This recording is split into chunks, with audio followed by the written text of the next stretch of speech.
길었던 설 연휴로 혹시나 다가오는 2월이 느슨해질까봐 이번에는 매운맛 책을 읽어보기로 했다. 세이노의 가르침.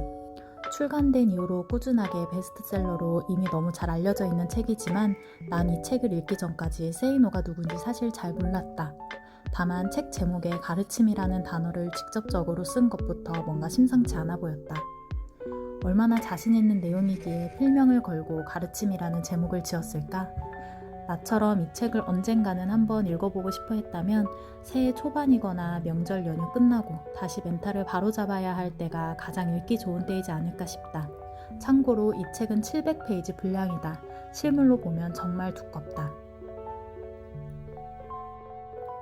세이노의 가르침은 인생을 대하는 자기 자신의 태도를 당장이라도 바꾸지 않으면 절대로 가난을 벗어나지 못할 것이라고 한다. 70인생 경험담들과 많은 비유와 예시를 들어가며 설명한다. 워낙 말투가 강해서 설명이라는 단어가 어색할 정도지만 냉정하지만 희망을 담고 있기도 한 책이고 차갑지만 위로가 되는 부분도 있다. 예를 들면 이미 경쟁사회에 지쳐있을 법한 젊은이들에게 사실상 똑똑한 사람들은 이미 의사, 변호사 등 우리들이 어차피 쳐다보지 못할 다른 직업군으로 빠져나가주기 때문에 경쟁을 위해 남아있는 자들은 다 비슷비슷하고 고만고만한 보통의 사람들 뿐이라는 이야기도 담겨있다.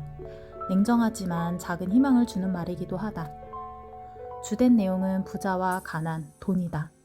어떻게 부자가 될 수 있는지, 돈을 어떻게 대해야 하는지, 돈을 어떻게 모아야 하는지에 대해 적나라하게 들려준다. 개인적으로 가난, 부자, 돈 이런 단어들이 자주 나와서 거북하다가도 계속해서 정신을 차리게 내 뺨을 때려준다. 목차에서도 볼 수 있듯이 주제는 많고 각 주제에 대한 이야기는 그리 길지 않다.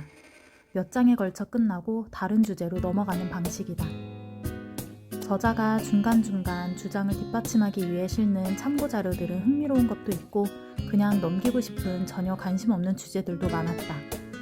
베르나르 베르베르의 개미같이 중간중간 나오는 백과사전을 읽는 기분과 비슷했다. 개인적으로 이렇게나 긴 자기계발서를 읽을 때는 애초에 욕심을 좀 내려놓고 읽는 편이다. 이 책을 전부 다 씹어먹을 순 없을 것이며 개성이 특히 강한 저자가 쓴 내용을 내가 온전히 받아들이지 못한다면 아마 700페이지 중 그래도 한두 페이지 감명 깊은 내용은 있겠지 하고 발굴해내는 기분으로 책을 대하는데 이 책 역시 책 내용을 전부 공감할 수는 없지만 신선한 접근법으로 전혀 생각해보지 못한 부분들을 일깨워주기도 했고 내 마음을 파고드는 부분도 있었다. 특히 정신을 차리게 했던 부분은 주 5일제에 대한 세이노의 경고였다. 오히려 휴식이 많아지면서 이 휴식을 고지고대로 휴식이라고 즐기는 사람들과 주 이틀씩 자기 개발에 꾸준히 투자하는 사람들을 비교해보라. 부와 능력에 있어서 나중에 얼마나 더 벌어져 있을지 경고한다. 세이노는 게으른 자들, 합리화를 일삼으며 아니하며 살아가는 자들을 혐오하는 것 같다.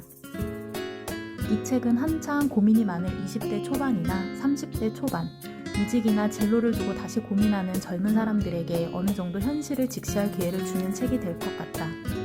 상사를 고르는 팁이라던가 직종에 따른 재테크 방법 같은 조언들도 읽다 보면 신선하고 반박할 틈도 없이 정말 현실적인 내용들도 많아서 도움이 될 부분도 많을 것 같다.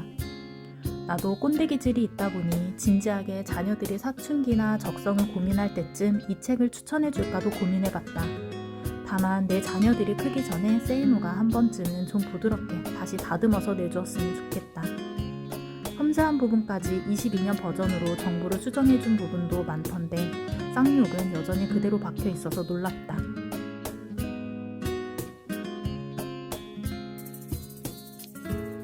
나는 벌써 세 번째 독서 브이로그인데 컨디션이 안 좋아진 뒤로 회복이 안 되고 있어서 집중도가 확실히 떨어졌다.